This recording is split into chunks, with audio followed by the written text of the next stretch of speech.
ay mapapasapanganib sa kahatulan.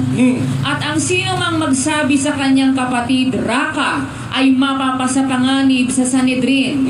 At ang sino mang magsabi, ulol ka, ay mapapasapanganib sa impyerno ng apoy. Masama po palang sabihin yung salitang ulol sa kapatid mo sa Diyos. Sino ba yung kapatid na sinasabi ni Kristo? Pakinggan nyo sa 12 ng Mateo. 50. Sapagkat sino mang gumaganap ng kalooban ng aking Ama na nasa langit, ay siyang aking kapatid na lalaki at aking kapatid na babae at ina. Ang tinutukoy palang kapatid, yung gumaganap ng kalooban ng Ama sa langit. Halimbawa, ako at saka ikaw kapatid, magkapatid tayo, pareho tayong gumaganap ng kalooban ng Diyos sa langit, masama kitang pagsabihan ng ulol.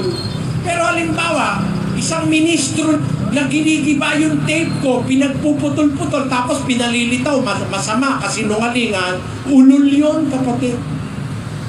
Ulol na propeta yung parang si Balaam.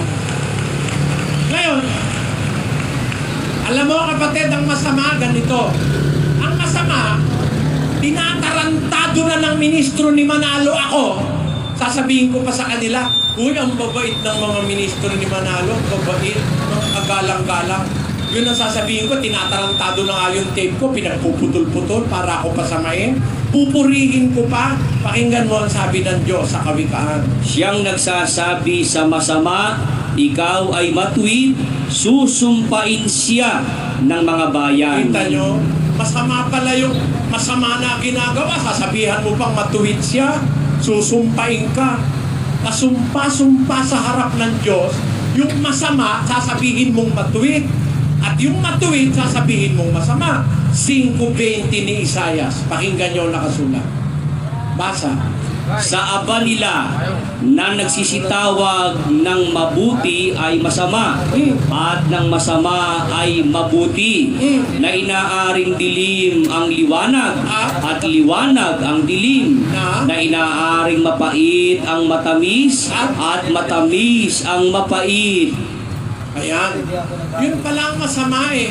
Nasabihin mong masama yung mabuti at yung mabuti sabihin mong masama. O yung masama ay sabihin mong mabuti. Yung binabaliktad mo, yun ang masama. Pero halimbawa, meron talaga isang tao, ulol talaga. Eh sabihin ko mang ulol, hindi masama yun. Halimbawa, sabi ng Diyos, sabihin mong ulol siya.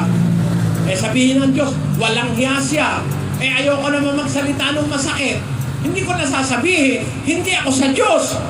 Pag hindi ko sinabi yung sinasabi ng Diyos, sabi ng Diyos, ulol siya eh. Si Propeta Balaam ulol eh. Yung naghihiwalay sa tao sa turo, ulol sabi ng Diyos dun eh. Eh pag hindi ko sinabi, ginamit yung salita na yun sa kanya, lalabag hindi ako nagtitiwala sa Diyos. Ang sinugo ng Diyos, nagsasalita ng salita ng Diyos. Masakit man o matamis, kung sa Diyos ka, sasabihin mo yun. Pakinggan nyo, 26:2 ni Jeremias. Ganito nakasulat. Ganito ang sabi ng Panginoon, tumayo ka sa looban ng bahay ng Panginoon. Halimbawa, itong Araneta Coliseum, ang bahay ng Panginoon. Ano? Bunyari lang. Sabi ng Diyos, tumayo ka sa looban ng bahay ng Panginoon. At salitain mo sa lahat ng bayan ng Huda na nagsisiparoon upang magsisamba sa bahay ng Panginoon. Ang lahat na salita na iniutos ko sa iyo upang salitain sa kanila, huwag kang magbawas ng kahit isang salita. Ano, bawal nga ang bawasan kung mangangaral ka ng Diyos. Kahit isang salita, huwag mong pabawasan yung pinapasabi ng Diyos. Eh, sabi ng Diyos, mga ulol daw yung mga nagliligaw ng